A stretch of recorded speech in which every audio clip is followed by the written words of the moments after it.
Hey there, welcome to episode 2. My name is Tommy. This is my cancer journey, and today we are going to talk about what anal cancer is and the diagnosis. Bottoms up. Did you know that early detection can make a huge difference in preventing anal cancer? Well, it can. So bottoms up. Get your butt checked out, because it's your anus. All right, let's dive into this, shall we? Anal cancer. Now, anal cancer is a cancer that develops in the cells and the tissue of the skin lining on either side, like inside or outside of the anus. You know, your butthole. Some confuse anal cancer with rectal cancer due to its proximity, but the two diseases and treatments of the diseases are very different. Colorectal cancer, for example, is primarily adenocarcinoma, and anal cancer is squamous cell carcinoma. There'll be a test on that later, so I hope you're paying attention. Signs and symptoms of anal cancer. Now, it's important for people who have anal cancer symptoms to be examined by their healthcare provider or referred to a specialist. Although these symptoms may indicate the presence of anal cancer, some individuals with anal cancer may be asymptomatic. Now, this can happen when the disease is in its early stages. As the disease progresses, anal cancer can present with certain signs and symptoms. For example, anal or rectal discharge, such as pus, mucus, or bleeding. And the bleeding can be heavy at times. Like I bled through my pants. I was standing in line at Safeway. I get home, there's a big old red patch on the back of my ass. And I wonder how many people looked at it and went, oh, what's up with that dude? Rectal, anal, or surrounding area pain, itching, pressure, or a full feeling. These symptoms may be constant or increased by bowel movement or sex. Change in bowel frequency, size, or difficulty. For example, stools may become more narrow. You may experience increased straining, or you may use the bathroom more often altogether. Now, a lump or a hard area near the anus or swollen lymph nodes in the groin, pelvis, or anal area can also be present. Now, for me, I had a huge mass right next to my butthole. I thought it was a hemorrhoid. All right, Chrissy, who had stage 2 cancer, says, I thought I had a hemorrhoid. I remember driving to my sister's house over Thanksgiving and trying to sit on one side because it felt like something was there. A week later, I had my annual OBG appointment, and she performed a rectal exam. She assured me that it was not a hemorrhoid and that I should get it checked out immediately. And she ended up with stage 2. I noticed that I was bleeding from my rectum in December of 2010. I didn't think much of it in the beginning, assuming it was a case of hemorrhoids. I decided to go see the GP. The bleeding persisted, and I noticed some changes in my bowel habits, so eventually, after much persuasion from my family, I went to see my GP. I really believed that I was wasting the GP's time, so was very taken aback when she said, I think I feel an abnormality in your rectum. I need to refer you for further investigation. That was Bobby, who ended up with stage 1. They caught it really early. Now mine, I kind of went through the same thing there. I was having bleeding. I was having a large mass next to my butthole. And, my doctor kept going, yeah, that's a hemorrhoid. That's a hemorrhoid. That's what happens. And so finally when she looked at it, she went, oh yeah, that is a rather large hemorrhoid, and referred me to a gastrointestinal to get a colonoscopy and have them take a look at it. And when he looked at it, he referred me to a surgeon to get it removed. She's the one that said, we need to do a biopsy on this. So let's talk a little bit about anal cancer staging. And staging is used by doctors to describe how far a cancer has spread. Treatment options and outlook depend on the cancer stage.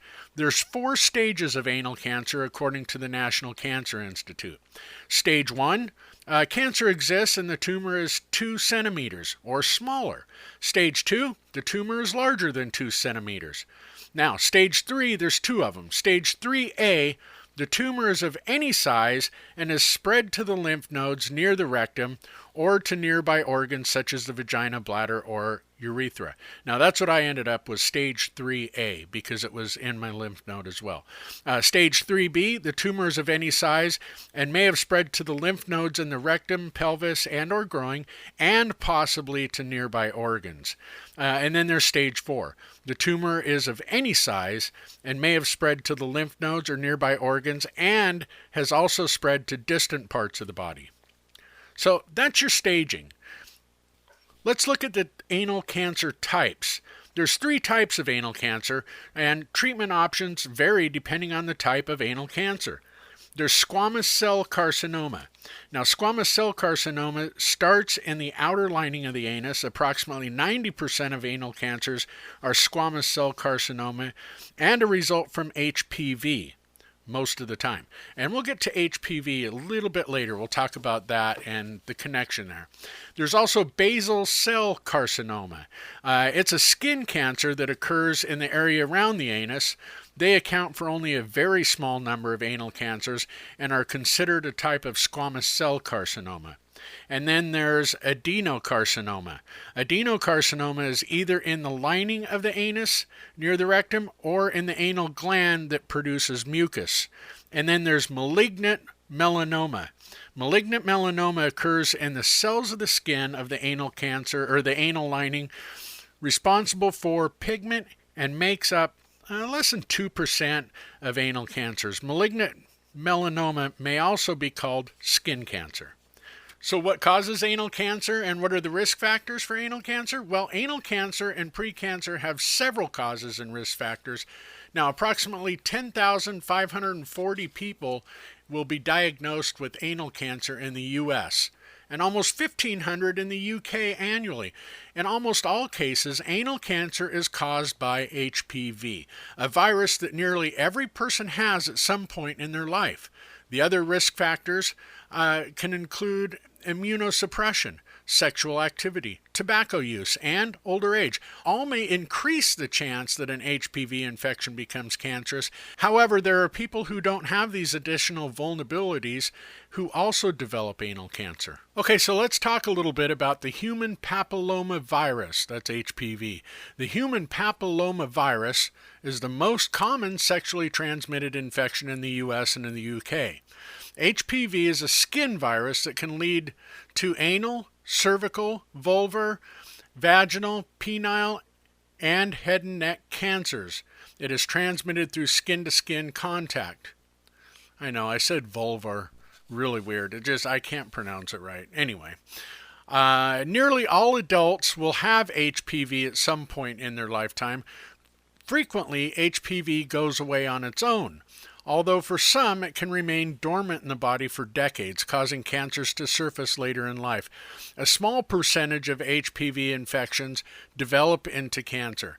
It is important to note that our immune system finds HPV the vast majority of the time, with 90% of HPV resolving within 2 years. Yeah, there are over 100 strains of the virus. Some cause cancer, some cause warts. Most people don't even know they've had it. Vaccines now exist to prevent HPV and the cancers it causes, and are routinely recommended for children to protect from infection. Okay, there's certain HPV-related conditions that make it more likely that you will develop anal cancer. History of anal warts or anal precancer. Men and women with anal warts or anal precancer are at an increased risk of developing anal cancer because the history indicates an HPV infection. Now, if the infection is persistent with recurrent lesions, it can lead to changes in the anal cells, which may eventually become cancer if left untreated. History of other HPV-related cancer: women with a history of cervical, vulvar, or vaginal cancer are at a risk of developing anal cancer because these cancers are also caused by HPV, and the immune system has demonstrated difficulty in fighting the virus. All right, I think I'm going to wrap it up right there for the week, and then next week we'll get into a little bit more about what causes anal cancer and how that diagnosis goes. Until then, be good, be safe, and take care.